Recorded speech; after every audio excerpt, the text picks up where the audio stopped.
Science is facing an ever-growing threat. One not perpetrated by lone unknown scientists. It involves whole rackets specialized in forgery and information manipulation. Obscure entities whose existence is mostly untraceable, and the scientists that engage with them most of the time are forced to do so.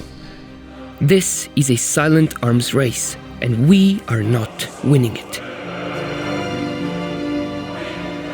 For most of human history, scientific inquiry was reserved to a few privileged individuals, people from wealthy families that could dedicate their leisure time to study. Only in the past few decades has science actually turned into a viable career for many. But this is a boon that rests heavy upon the shoulders of academia.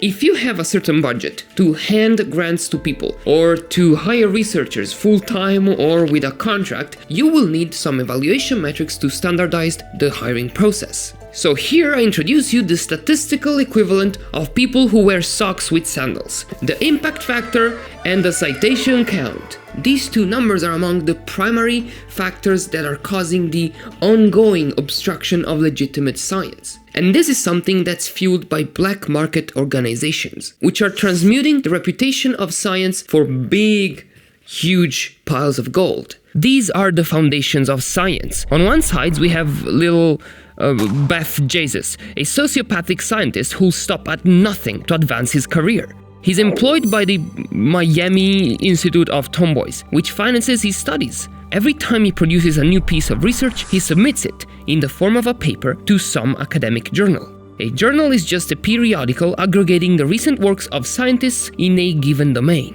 Theoretically, the journal forwards the paper to a few editors, theoretically chosen at random. Then they evaluate it, point out potential mistakes to correct, and if everything goes well, they finally approve the paper for publication in the next issue of the journal. When doing research, Beth bases his work on other people's findings by referencing them in his own paper. If Beth's twisted hard work proves useful to the scientific community, his work will also be referenced by others, and every time he'll get a new citation, his citation count will go up by 1. Every 60 seconds in Africa, a minute passes. Why did I write it like that? Anyways, the total number of lifetime citations that an author accumulates and the total number of works they have published are usually two of the most important metrics for choices like determining whether or not they will get promotions, renewals of timed contracts, grants awarded to them, or even tenure. On the flip side, the average number of citations for the works in a given journal determine that journal's impact factor. The higher the number, the bigger the relevance, the more money the shitty investors shove into the journal's pockets. This whole picture doesn't sound so different from many other careers in which deceit, bribery, being a bold, evil sociopath renting one of the most famous cities in the world for his own shitty wedding can actually pay off. But in other professions, outright defrauding others for your own advantage is usually frowned upon, and in a lot of cases it could even land you in prison. So why isn't this the case for academia?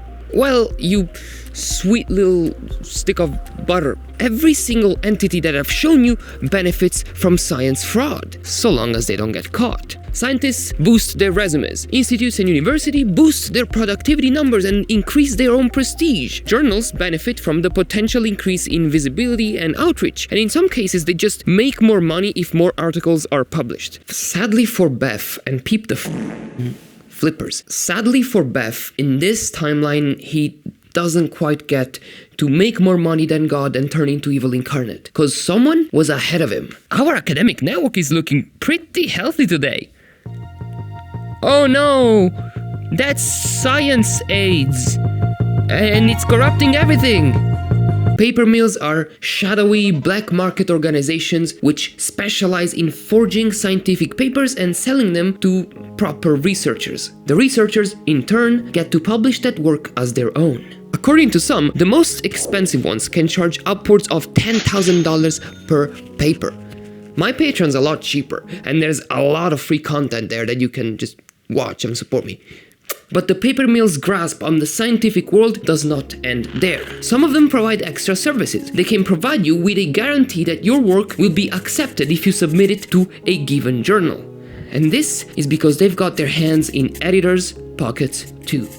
They have insiders everywhere, even in pretty big journals. Take, for example,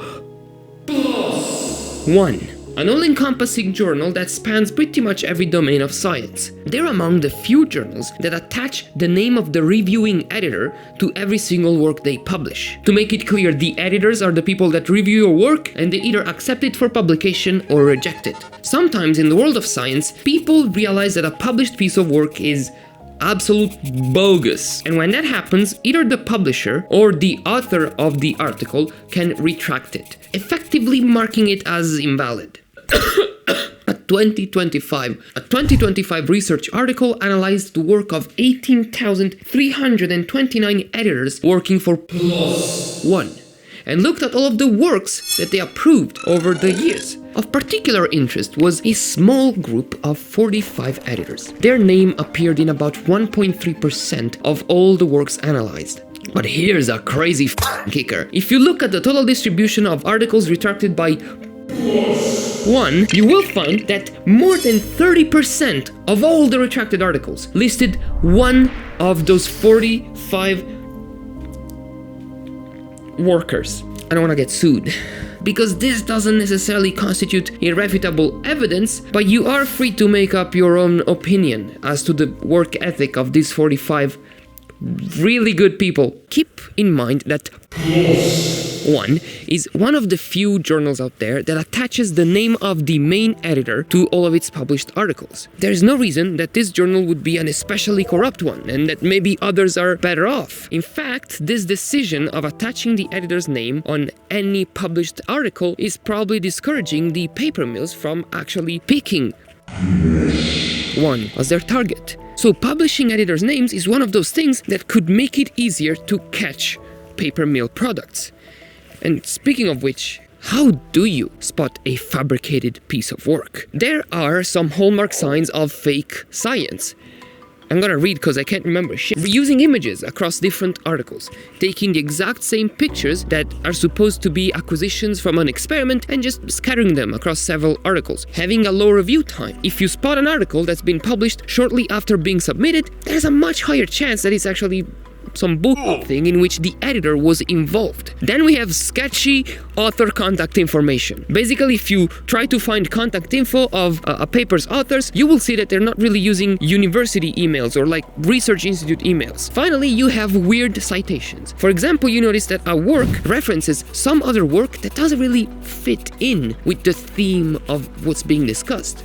All these signs, though, there's some level 1 mafia crook bullshit.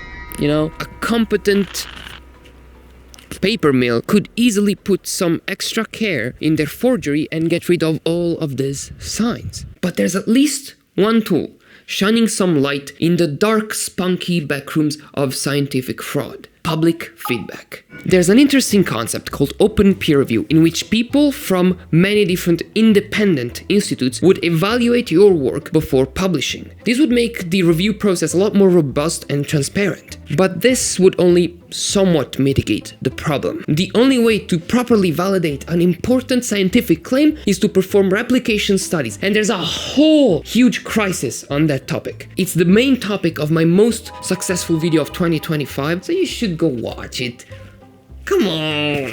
Why isn't anyone implementing measures to prevent this? When you're the only one getting rid of an omnipresent, unfair advantage, you end up falling behind as everyone else keeps shooting past you. Why should you remove all of the paper mill articles from your journal when one of them might end up becoming super successful and boost your impact immensely? If they catch you, you'll just play dumb and claim it was an oversight and blame the editor and fire them. If you're a university, you can do the exact fucking same with your researchers. And if you're a researcher, sometimes you just don't have a choice. For example, medical students in China. They are known to have unusually high levels of paper mill usage, and it's a behavior dictated by desperation. In their current system, the vast majority of careers in their field are viable only if you have an impeccable academic record, the kind that most students don't have neither the money nor the time to build. In such a situation, buying forged papers is the only way to boost your numbers enough to make those opportunities accessible to you. But this is not exclusive to China. It happens all over the planet. And that's because most of the times the punishment for getting caught is not nearly as severe as it should be. Especially when it comes to journals and universities, there's very few repercussions for enabling such behavior. And when it comes to scientists, again, buying a couple of papers and spending a few $1,000s is actually a worthwhile risk if the potential outcome is getting a lifelong successful career. So, there is a way. There's the need for systematic change. And it always comes back to the most disgusting thing we've ever invented: money. And that's what's caused all of the entities involved into this disgusting scheme to adopt their current business models that put profit over quality work. They are fueling a conflict that we're not exactly winning. Most of the editors from most of the big name journals received weekly bribery attempts. Even if thousands of them, the majority, are really good, upstanding people, some of them will inevitably succumb to temptation. But I don't want to make videos to fuel people's hopelessness. Quite the opposite, in fact. So I'm gonna leave you with a f***ing overdose of copium.